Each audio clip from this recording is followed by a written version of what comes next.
Welcome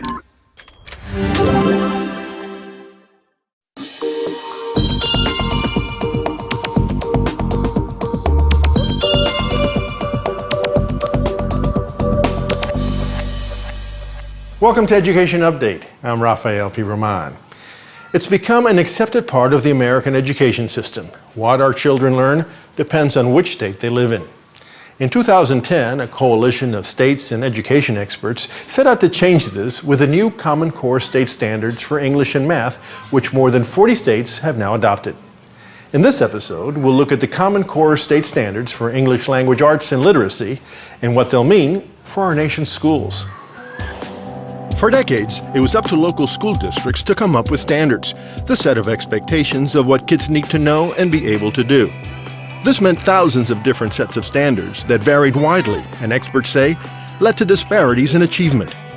In the late 80s, a movement kicked off to improve the nation's learning standards, and states took on the task. States generally got teachers together and came up with a set of ideas about here's what kids should know and do in these core subjects. Well, not surprisingly, those standards were literally all over the map. And so what we found in too many states was a plethora of expectations, almost an unteachable curriculum that expectations were too broad.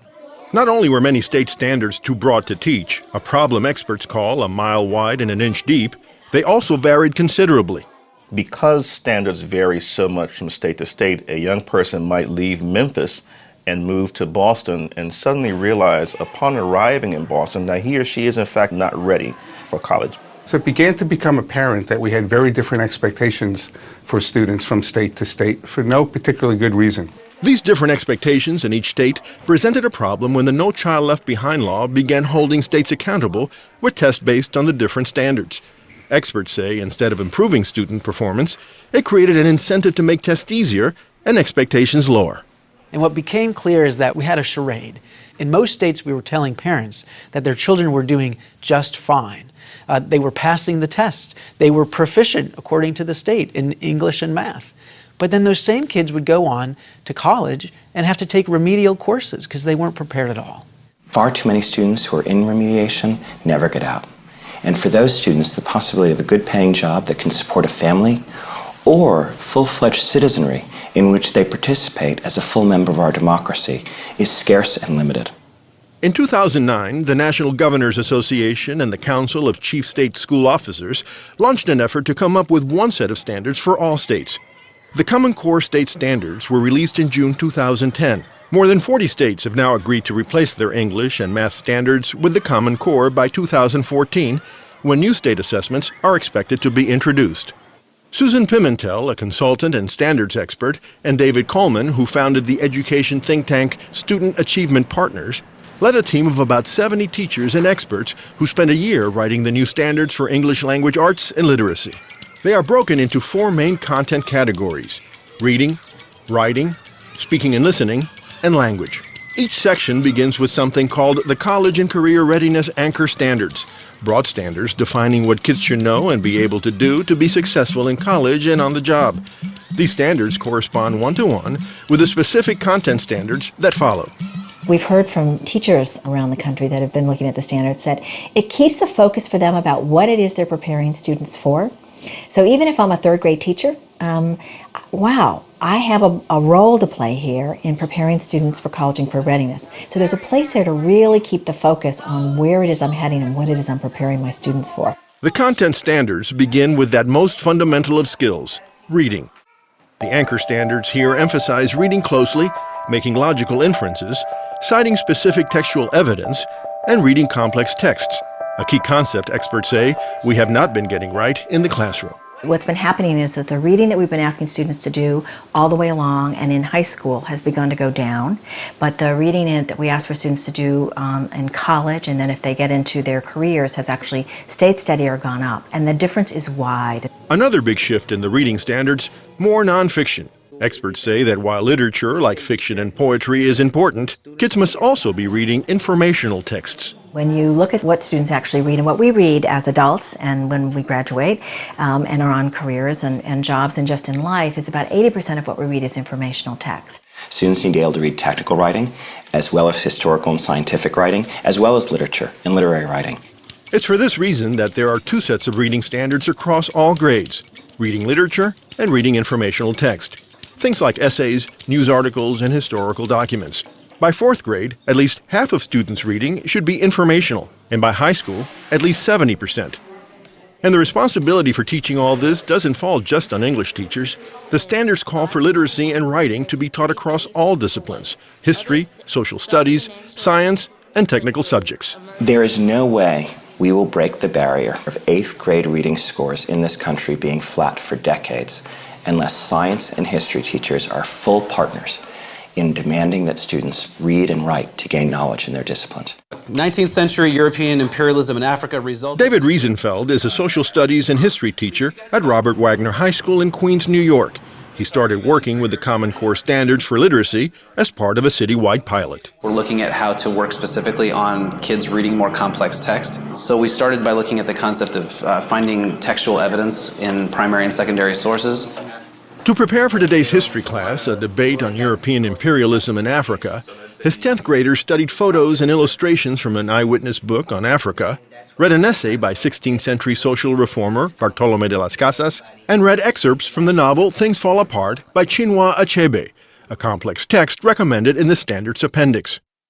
Riesenfeld now assesses all his class readings with a text complexity rubric developed through the pilot. There's a heavy component in these standards that try to address the things that kids are going to need to know as they walk into any aspect of life. Anywhere from the auto mechanic to the university professor, we're going to have to look at how kids can take information that they're presented with, whether it's a manual or an academic text, and understand what to do with it.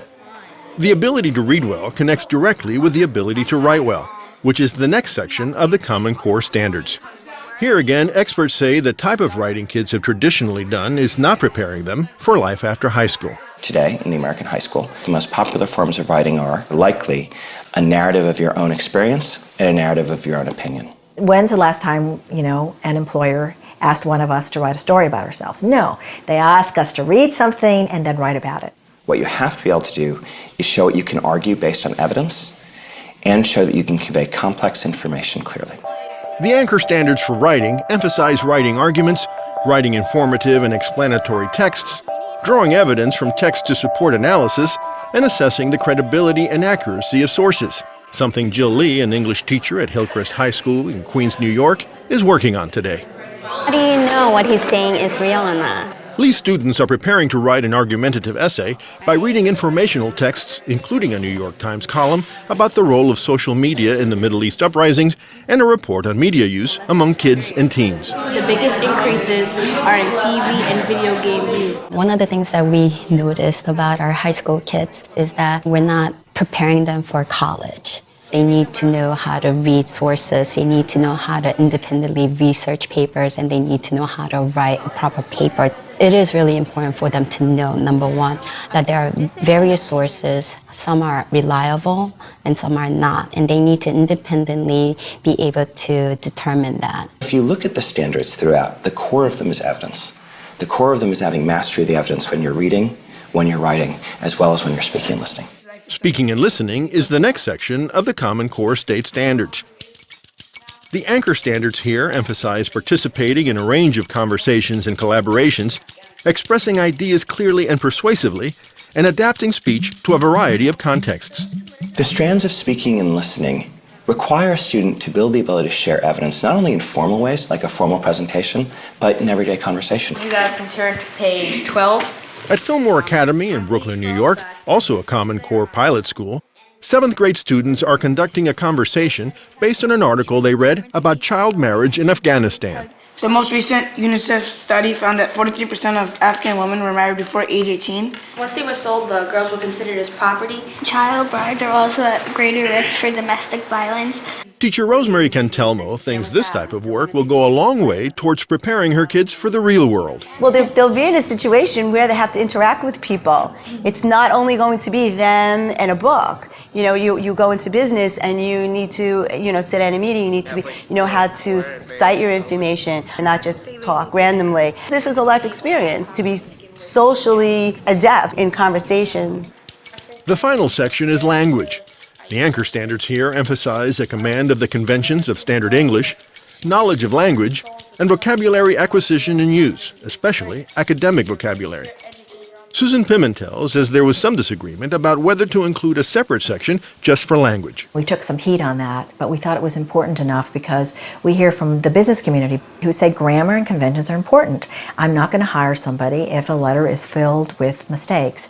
I mean, they meant that both in terms of writing and also in terms of speaking and listening. Let's talk about the customs. Cantelmo co-teaches with Bridget Cronin, a special education teacher. The standards don't contain sections specifically for special populations, like children with special needs or English language learners, but Cronin says she's found them accessible to all learners. Using the Common Core standards definitely does bring tasks to another level.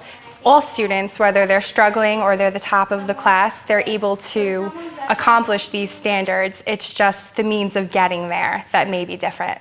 What we've lost, I think, in this country is the fact that there's no shame for any one of us to pick up a piece of reading and not get it the first time around. That sometimes I have to read it, and oftentimes I have to read it again, and I have to read it again perhaps with maybe some scaffolding, someone giving me some good questions about it, someone helping me through it.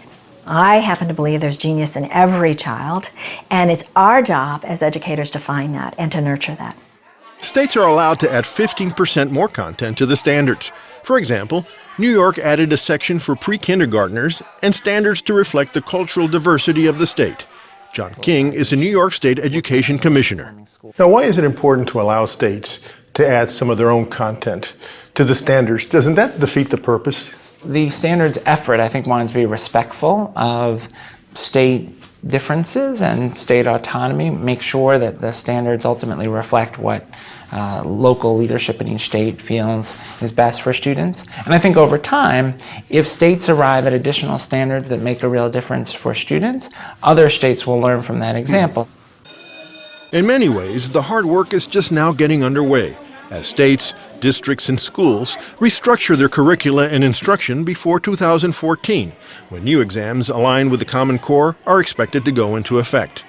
Two groups of states are now designing these new assessments, which will likely look a lot different. We expect them to be more performance-based, so a lot more writing, a lot more opportunity for students to apply their knowledge. Our other hope is that we're able to have the assessments not just happen one time at the end of the year, but that we're able to embed the assessments in the instruction over the course of the year. State exams that are aligned to the Common Core will be more rigorous than the ones we're currently using. Maggie Bailey Tang is an instructional coach for the New York City schools.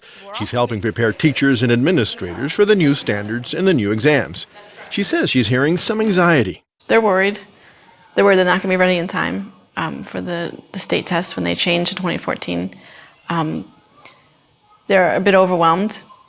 What I'm doing to help them prepare is to identify the areas in the Common Core state standards that are similar to the current state standards so they can see that they don't have to start all over again. This isn't starting from day one. They're doing some of these things already. So if we can start there and start the alignment there, then they feel better. Bailey Tang says it will be crucial for teachers to have adequate time and resources to implement the Common Core state standards in their classrooms. Scarce commodities made even more rare by the recession and budget cuts across the country.